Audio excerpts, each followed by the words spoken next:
ये केवल एक कथा नहीं, बल्कि सृष्टि के आदि और अंत का वो शाश्वत सत्य है जिसमें महाकाल सृजन भी है और संहार भी।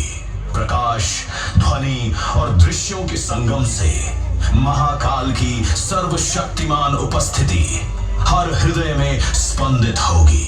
आपसे निवेदन है कि अपने सेल फोन्स को साइलेंट मोड या फिर ऑफ कर दीजिए ताकि इस शो का आप भरपूर आनंद ले पाएं। इस शो के प्रस्तुतकर्ता हैं उज्जैन स्मार्ट सिटी लिमिटेड, निष्पादक हैं मध्य प्रदेश पर्यटन।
महाकाल महेश।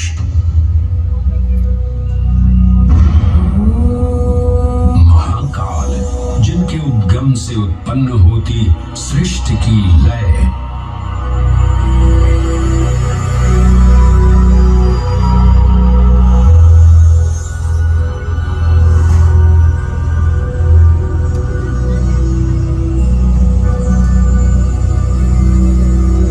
जिनकी मौनता में सन्निहित है समस्त ब्रह्मांड की माया। इन महान देव को नमन करने से पूर्व आइए वंदन करें उस रूप को जो स्वयं शिव से पहले पूजित होते हैं, श्री गोपू बालेश्वर। जब एक 5 वर्षीय बालक ने राजा चंद्रसेन को अपनी अमूल्य मणि की रक्षा हेतु महाकाल की उपासना में लीन देखा तो वो भी भक्ति में तल्लीन हो गया। माँ के बार बार बुलाने के बावजूद वो अपनी पूजा में एकाग्र रहा। उसकी श्रद्धा से प्रसन्न होकर भगवान शिव स्वयं उसके घर लिंग के रूप में प्रकट हुए।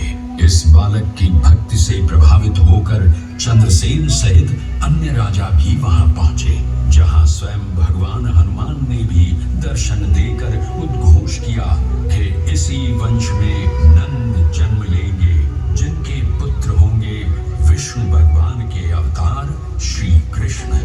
ये परंपरा न केवल बाल भक्ति की प्रतीक है, बल्कि गुरु शिष्य परंपरा, तांत्रिक साधनाओं और क्रमिक पूजन की विधियों से भी जुड़ी है।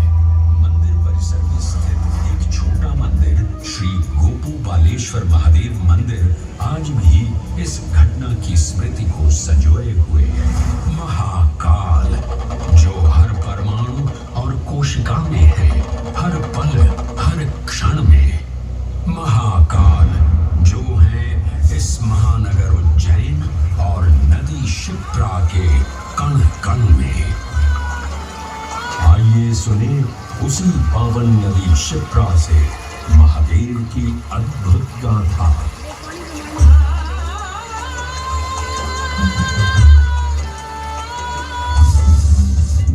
विष्णु के अवतार वराह गृहदय से उत्पन्न मैं पवित्र पावनी शिप्रा। उद्गम तो मेरा श्री हरि के हृदय से हुआ, पर मैं प्रवाहित हो रही हूँ महाकाल के चरणों में।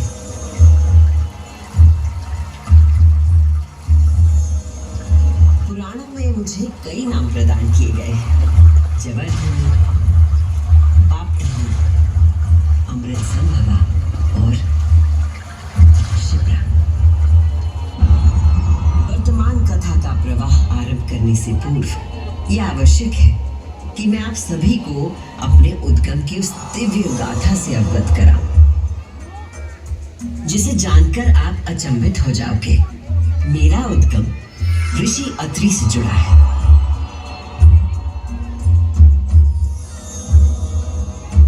जो सप्त ऋषियों में से एक है। जब ऋषि अत्रि ने उज्जैन में 3000 वर्षों की कठोर तपस्या पूरी की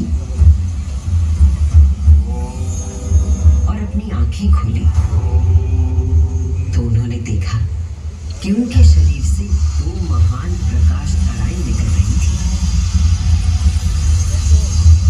पहली धारा आकाश की ओर गई और कहा जाता है कि वो चंद्रमा में परिवर्तित हो गई।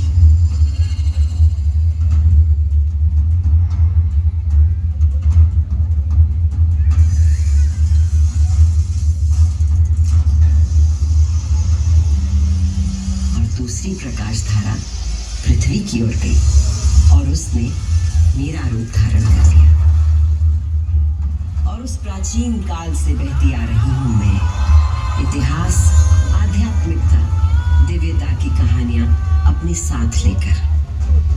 कहानियां महाकाल की, जो विश्व का आदि और अंत है, जीवन का आरंभ और समापन जिनकी इच्छा से होता है, जो इस विश्व की निस्तब्धता और ध्वनि दोनों है।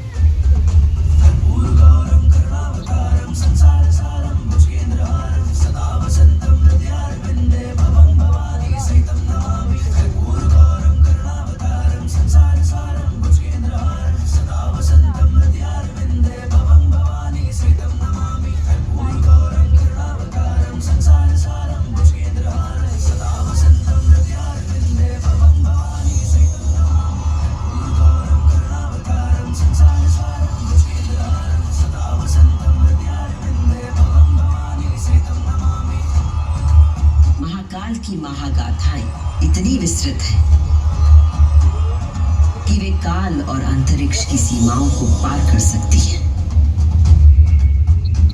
और आज मैं आपको इन कथाओं का केवल एक संक्षिप्त अंश प्रस्तुत करूंगी, केवल कुछ चुनिंदा मोती।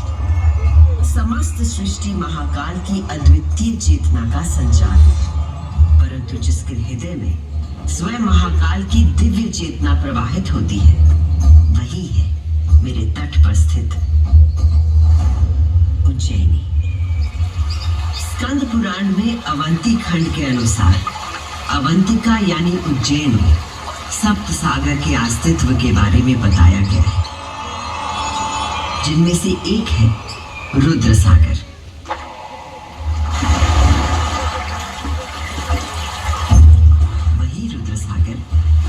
आज आप सब विराजमान हैं, जहां पर अनादिकाल से ब्रह्म कमल खिला करते थे, जहां भगवान शिव स्वयं अपने गले में धारण मुंडों की माला का प्रक्षालन करते थे। पौराणिक प्रमाणों में मिलता है कि यदि कोई व्यक्ति अनजाने में भी इस जल का स्पर्श करता है, तो 7 कुल का उद्धार हो जाता है। संतजन को मोक्ष और जीव को अकाल मृत्यु से त्राण देने हेतु अवंतिकापुरी में अवतरित देवाधिदेव महाकालेश्वर को मैं कृतज्ञ वंदन अर्पित करती हूँ।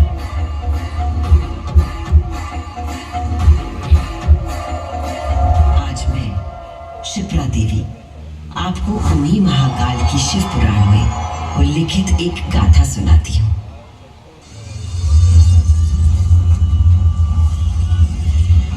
के इतिहास में हमारी आकाश गंगा में भगवान ब्रह्मा और भगवान विष्णु प्रचंड विवाद हुआ।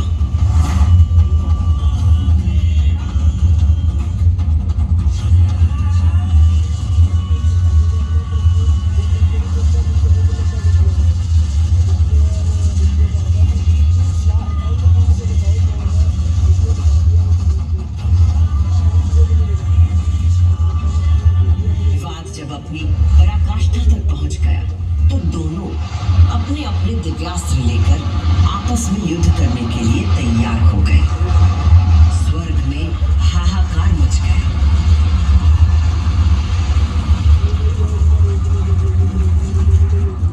दिव्यास्त्र चलने से संपूर्ण जगत पर प्रलय का आना निश्चित था।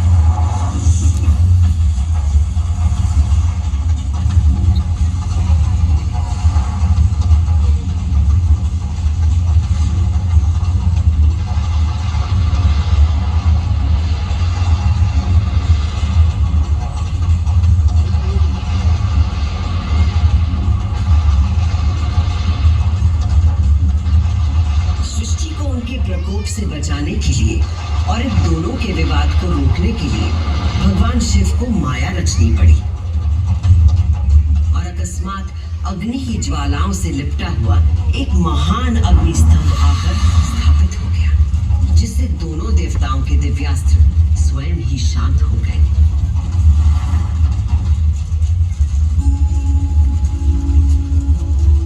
एक ऐसा अग्नि स्तंभ जिसका ना कोई आदि था न अंत था। दोनों देवों ने अनुभूत किया कि स्तंभ के पीछे निसंदेह कोई अद्वितीय अलौकिक शक्ति निहित है। वे दोनों बोल उठे, हे महाप्रभु, आप हमें अपने यथार्थ रूप के दर्शन कराइए। तब उस स्तंभ से महादेव स्वयं प्रकट हुए।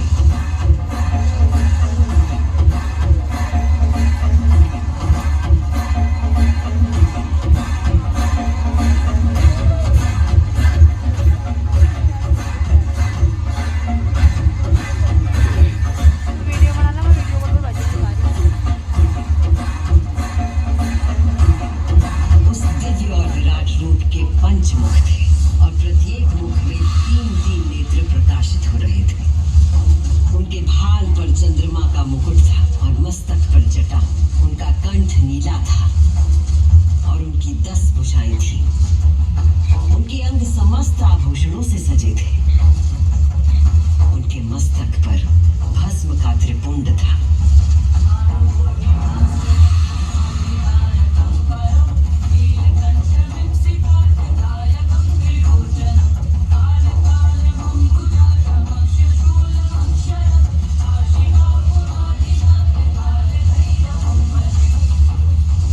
महादेव ने ब्रह्मा और विष्णु से कहा, सूर्यश्रेष्ठ ब्रह्मा जी, आप मेरी आज्ञा से सृष्टि की रचना करें और सूर्यश्रेष्ठ विष्णु जी, आप चर अचर जगत का पालन करें। मैं ही सृष्टि का पालन करने वाला और मैं ही सृष्टि का संहार करने वाला हूँ।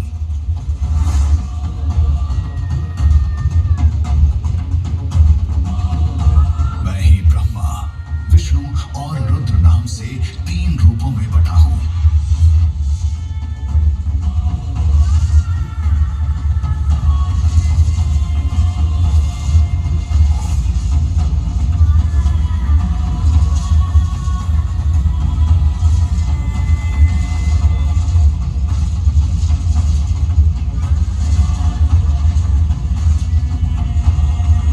ये कहकर भगवान शिव स्वयं पृथ्वी पर लिंग के रूप में स्थापित हो गए। उस पल से इस लोक में लिंग पूजा का विधान प्रारंभ हुआ।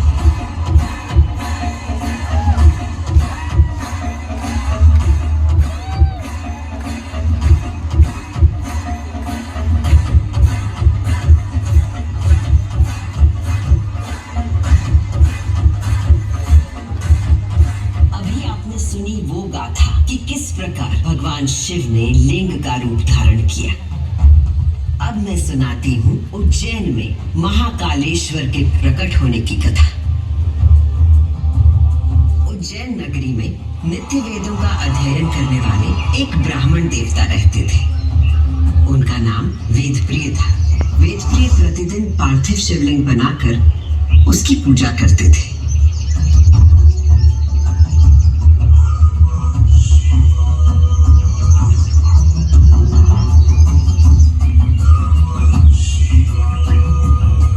वेदप्रिय के शिव पूजा पारायण और भगवान शिव में आस्था रखने वाले 4 तेजस्वी पुत्र थे। उनके नाम थे देवप्रिय, प्रियमेधा, सुकृत और सुव्रत। चारों सद्गुणों में अपने धार्मिक पिता से कम न थे। दिनों दिन उनके सद्गुणों में अभिवृद्धि होती रही, जिसके कारण अवंती नगरी उनके ज्ञान के तेज से प्रकाशित होने लगी। उसी समय दूषण नाम का एक असुर प्रजापति ब्रह्मा की उपासना में लगा हुआ था।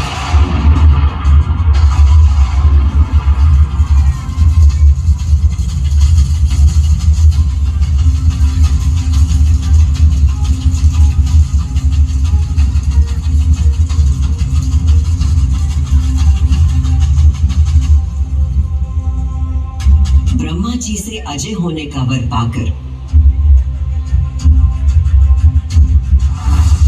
दूषण वेद, धर्म और धर्मात्माओं पर आक्रमण करने लगा।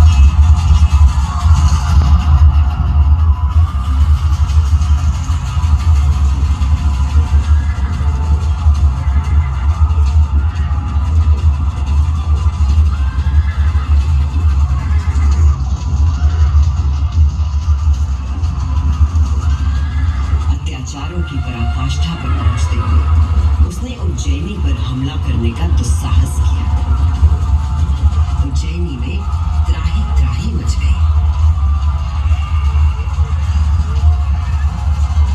मेरे दैत्य सेना नायकों, तुम चारों दिशाओं में जाओ और उज्जैनी में जहां कहीं धर्म पर चलने वाला, वेदों का अध्ययन करने वाला दिखाई दे, उसका नाश करो।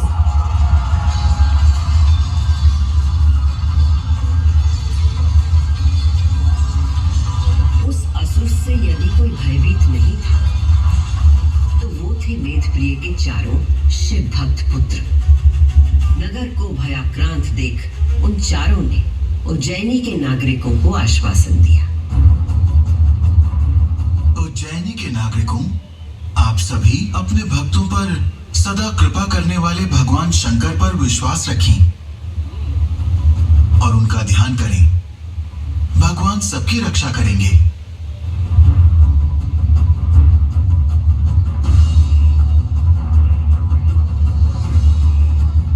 मंत्रोच्चार का आवेग बढ़ गया। देवप्रिय और उनके पुत्रों के संग उज्जैन के सभी नागरिक भी जाप करने लगे।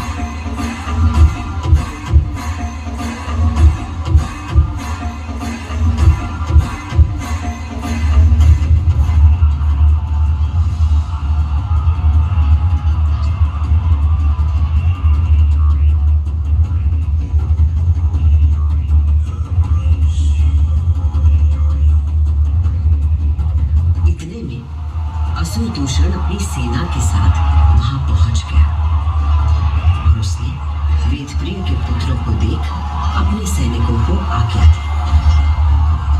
वध कर दो शिव की आराधना करने वाले इन शिव भक्तों का।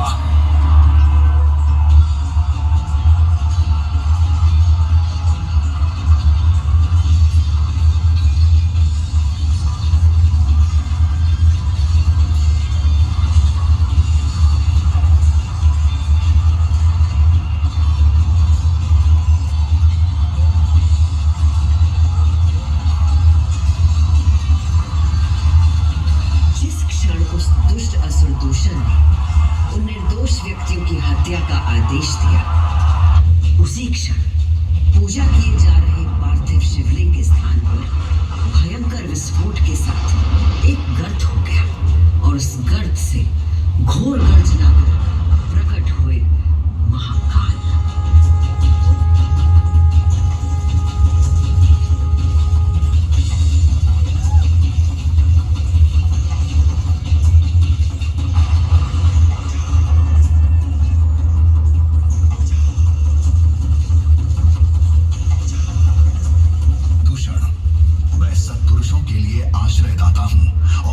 जैसे दुष्टों के लिए महाकाल हूँ।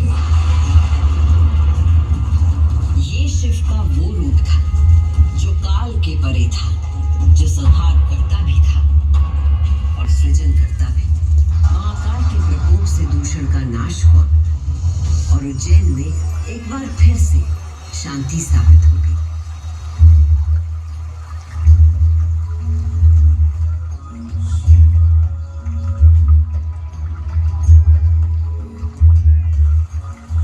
उज्जैनी के लोगों की आस्था से प्रसन्न भगवान महाकाल ने उन्हें वरदान मांगने को कहा। उज्जैन के निवासियों ने भगवान महाकाल को उनके भक्तों की रक्षा करने के लिए उसी स्थान पर सदा के लिए विराजमान होने को कहा।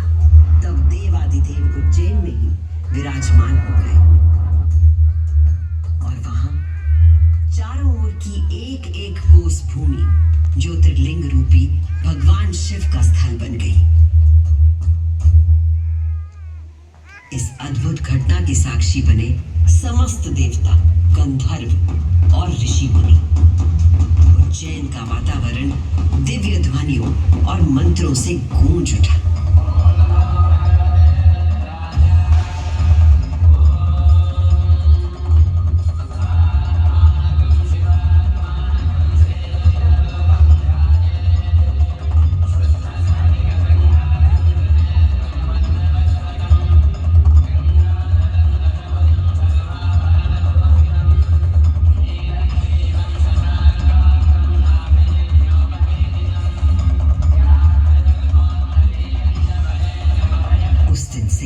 भगवान शिव ने महाकालेश्वर के रूप में भूतल पर अपनी प्रतिष्ठा प्राप्त की और ये स्थान श्रद्धालुओं के लिए तीर्थ स्थल बन गया।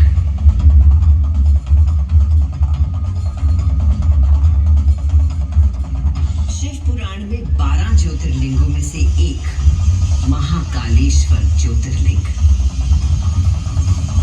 यहाँ की भस्म आरती विश्व प्रसिद्ध है।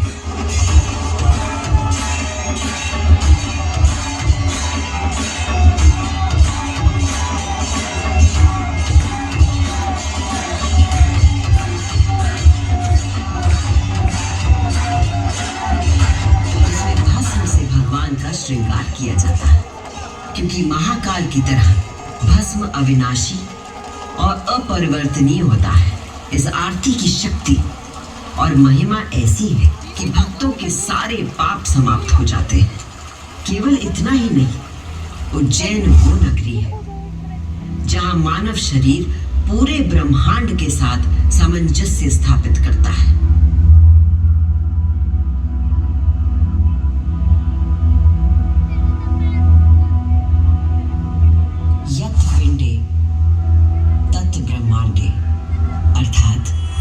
जो कुछ मानव शरीर में है वही ब्रह्मांड में भी विद्यमान है।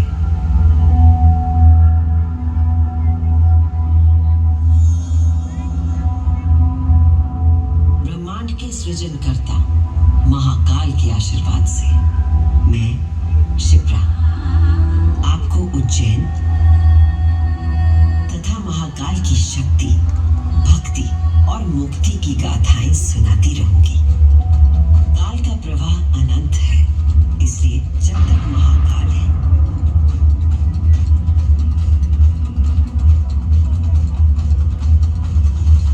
मैं यूं ही उज्जैन की स्मृतियों को अपने अंक में समेटे बहती रहूंगी।